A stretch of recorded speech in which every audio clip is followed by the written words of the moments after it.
at the Hall this morning for one reason: the enshrinement of more greats into this Hall of Fame. So let's begin. Don Coryell was Dan Fouts' head coach during Dan's most productive seasons with the San Diego Chargers. Under the famed Air Coryell offense, Fouts developed into one of pro football's all-time great passers. Today, Don Coryell is here to present Dan Fouts for enshrinement. Welcome, Don Coryell.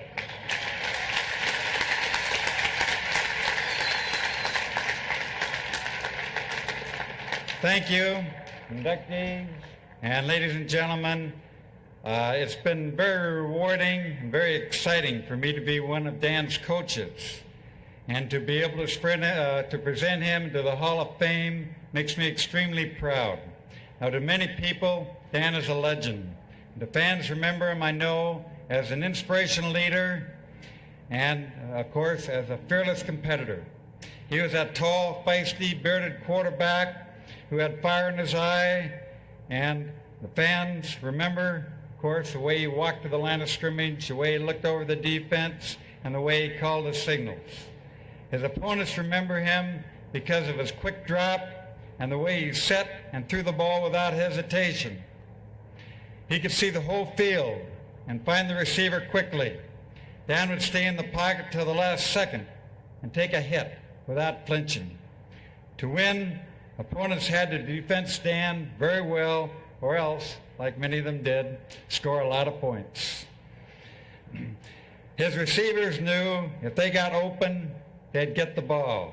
His passes were perfectly timed, and if the receiver read the defense right and made the right move, the ball would be in his face before he turned his head. He made it easy for the receivers.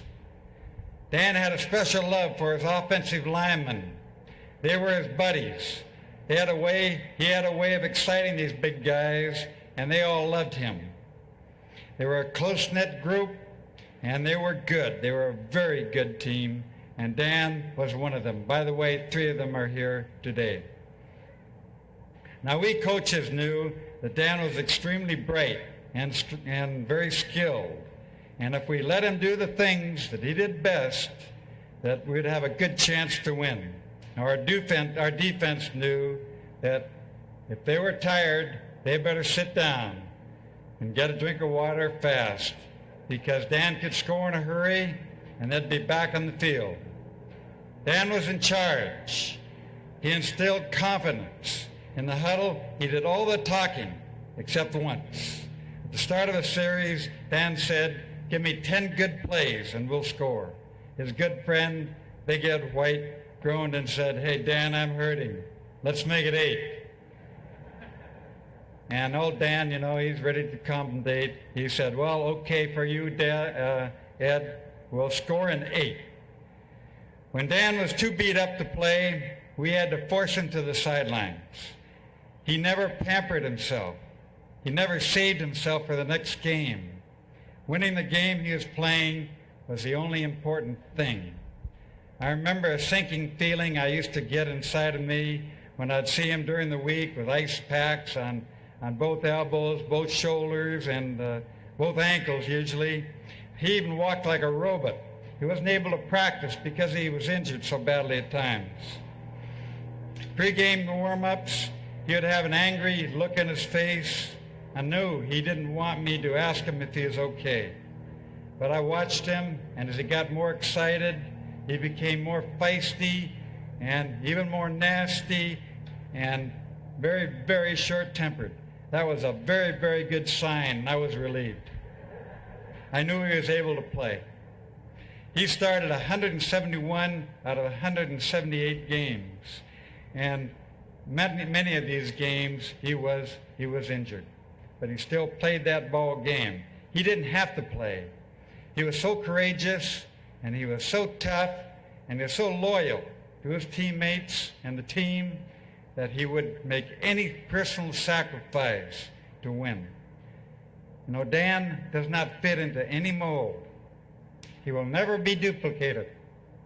He is special, very, very special. And my personal feeling, when you add together all of his personal abilities and his virtues, his accomplishments. He's the greatest quarterback in my mind that's ever played the ball game. In my mind, I know there are a lot of them, but that's how I feel. It is my honor to present Dan Fouts into the Football Hall of Fame.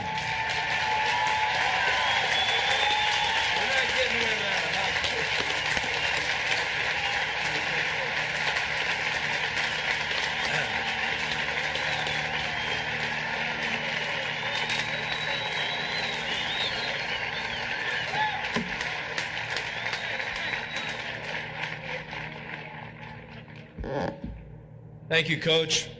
Thank you very much. Really from the bottom of my heart, of all the thank yous that I've had to dole out in the last 6 months since my election to the Hall of Fame, the thank you I give to you is the most significant, because if it wasn't for you, Don Coryell, and an offense named Coryell, I most assuredly would not be here accepting this induction to the Hall of Fame.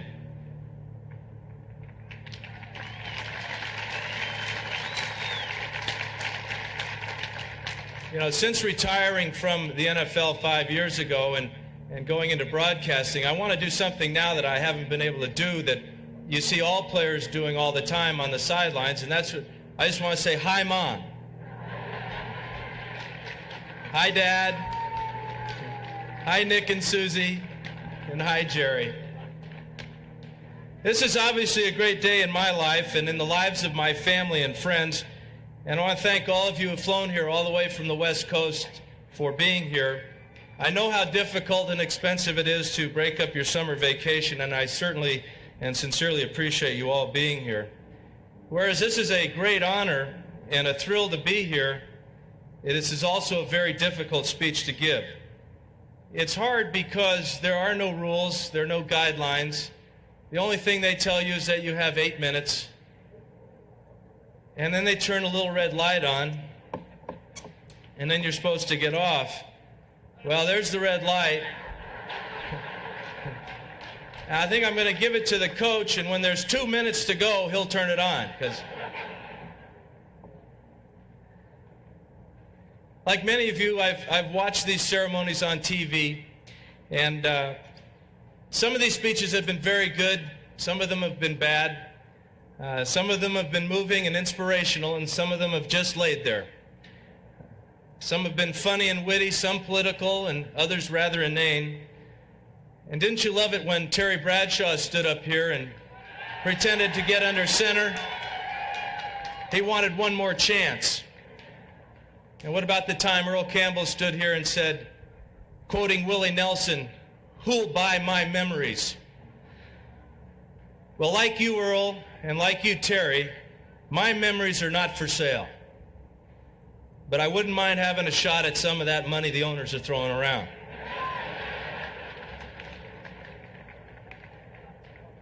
In a career that spanned 15 years, I've had thousands of teammates and hundreds of coaches, and I appreciate all of them, all of their help and tolerance, all of their support and guidance. And I've always prided myself on being an honest person. Perhaps sometimes too honest, but honest nonetheless. My teammates and my opponents will tell you they know and they knew exactly where I stood on just about every matter.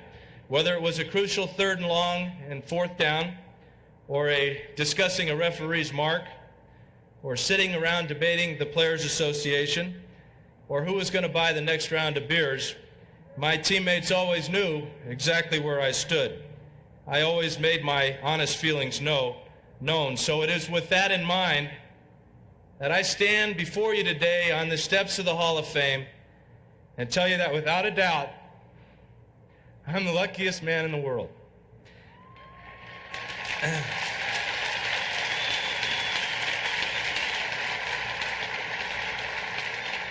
And lucky for many reasons. Lucky to have a family that supported me through the good times and the bad.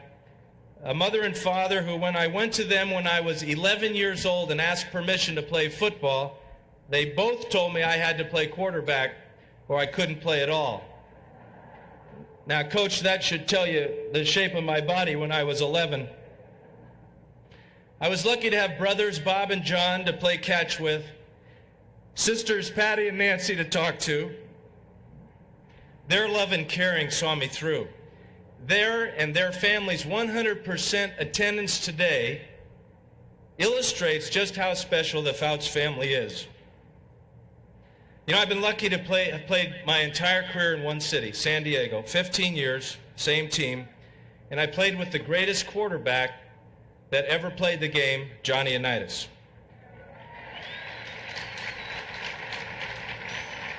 And I know Johnny U is watching this somewhere today. I just want to say hi, John. Quit shaking your head. I am really here.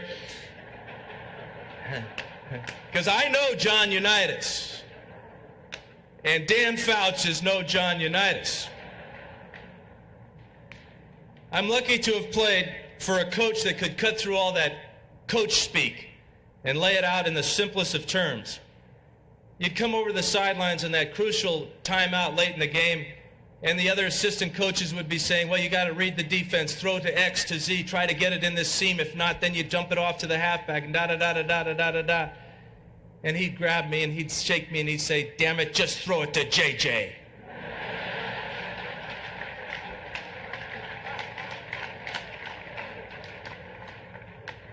I would, he'd catch it, first down, then we score. It is my sincere hope that my inclusion to the Hall of Fame helps open the doors for so many others, deserving athletes and coaches who have not participated in a Super Bowl game, or worse yet, did not come out on top in that game. To me, the Hall of Fame is about influence on and contribution to the game of pro football.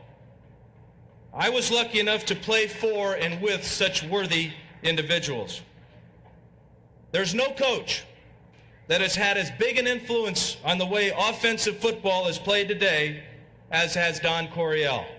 The offense that became known as Air Coryell led the NFL in passing 7 of 8 years in a row. That statistical fact is unparalleled in the history of the game. You can look it up.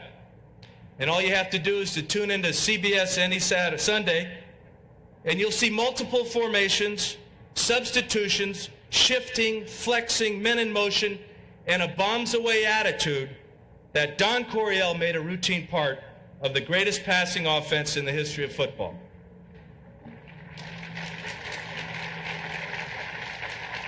At the time of his retirement, no offensive lineman played in more games than Ed White. Over 17 seasons, Big Ed played in 241 games, 24 playoff games, and 4 Super Bowls. Represented the Minnesota Vikings and the Chargers in the Pro Bowls, and no offensive lineman was more feared or more respected than my buddy, the biggest of Eds. And can someone please tell me how the voters can continue to overlook the exploits of Charlie Joyner? All Charlie did was catch more passes for more yards and played more games than any other wide receiver in football. 2 of those marks have been surpassed, but he still has played in more games, 239 as a wide receiver. Could anybody show me a better tight end than Kellen Winslow? Or a better wide receiver than Wes Chandler or John Jefferson? Am I biased? Okay, Swan and Stallworth, that's okay. I am biased. These are my coaches, these are my teammates, they're my friends, but they are, more than anything, most deserving. I am so proud to join these men over here with these men behind me in this, the Hall of Fame. Can you imagine a better class to go in with? Bill Walsh, Chuck Noll, Larry Little, and Walter Payton. I told you I was lucky. I'm also the happiest man in the world right now, because it's been said that a pro football career is similar to a roller coaster ride.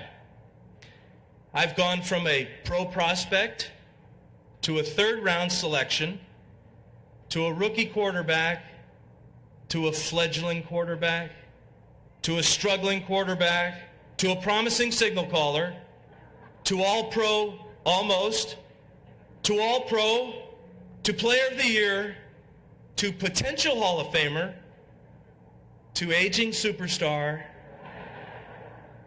to ex-quarterback, to certain Hall of Famer, to elected in the first year of eligibility, this gold jacket, these steps, this Hall of Fame, and as a roller coaster ride, it too has been thrilling. Thank you very much.